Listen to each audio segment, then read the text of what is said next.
Պարոն Պիպոյան, ես ուզում եմ խոսել ձեզ հետ օդի աղտոտվածության մասին ու հանրային առողջապահական ծառայությունների տեսանկյունից, սպառողների պաշտպանվածության տեսանկյունից։ Այսինքն հիմա օդի աղտոտվածության հետևանքով մարդիկ առողջական խնդիրների սրացումներ են ունենում, առողջական խնդիրների ձեռքբերում են ունենում, հետո դրա առողջապահական ծախսերը մնում են այդ մարդկանց վրա։ Այս տեսանկյունից սպառողների իրավունքների պաշտպանության առումով ինչ խնդիրներ կան, կարող եք ասել։ Խնդիրներն այնքան շատ են, որ անգամ հերթականություն դնելը այս դեպքում իրավունքների պաշտպանության սպառողների խնդիր է, իմը ասեմ ինչու։ Մեկ, որովհետև ունենք Երևան քաղաքում բնապահպանական աղետ, բայց եթե մի քիչ հեռու ենք գնում, հասկանում ենք այնպես չի, որ այդ բնապահպանական աղետը միայն Երևան քաղաքում է, մենք տարբեր տեղեր ունենք բնապահպանական աղետ։ Այդ բնապահպանական աղետն էլ իր հերթին տարբեր գործոններով է պայմանավորված, սկսած օդի աղտոտման մասով, սկսած նրանից, որ աղբի վերամշակման խնդիր ունենք, վերջացած առանցքայինով, մասնավորապես Երևանում տեսանք, թե որ ծառերով փոխարինվեցին, հաստաբուն ծառերը, ովքեր կարելու էին դրա դեմ, ովքեր օդ էին արտադրելու, փոխարինվեցին դեկորատիվ ծառերով։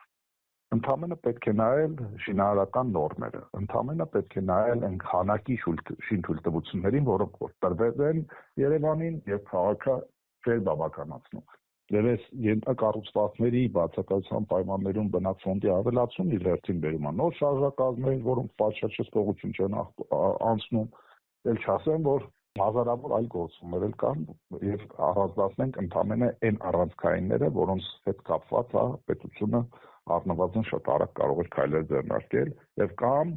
որ ավելի կարեւոր է, ինքը համայնքի կառավարմամբ մասնակիցը չդառնալ աղետի խորացման։ Հիմա արդեն կապ սպառողների իրավունքներին եւ հանրային առողջապահությանը ընդամենը պետք է համեմատություն իրականացնել անկոլոգիայի, թվի միջին վիճակագրության աշխարհում, թե ամեն 1000 կամ 10000 մարդու մոտ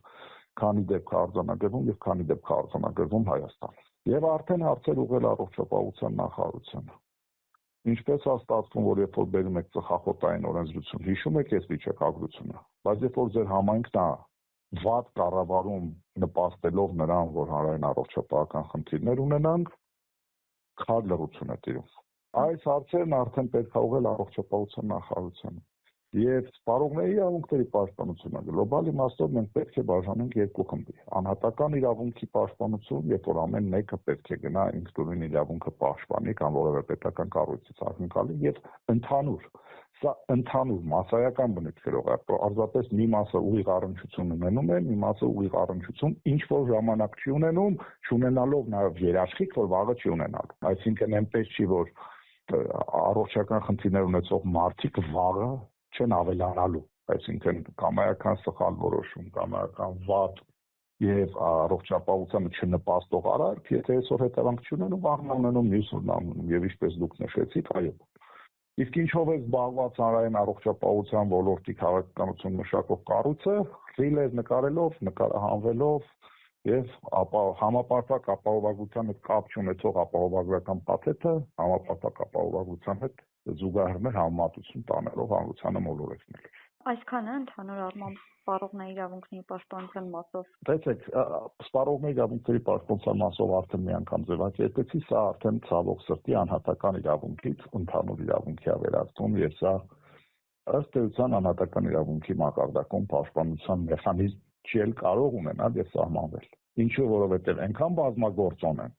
որ դու չես կարող ասել այս ծառը կտրեցիք դրա համար եղավ, դու չես կարող ասել այս շինթույլտվությունը տվեցիք դրա համար եղավ,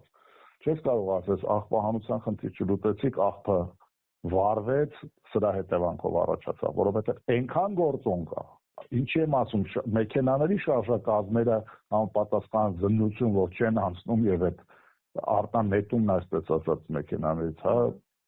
էլի աղտոտում օդը մի դեպքում մի նախարարություն կլինի, մի դեպքում համայնք կլինի, բայց գործունի պետական կառավարման համակարգ։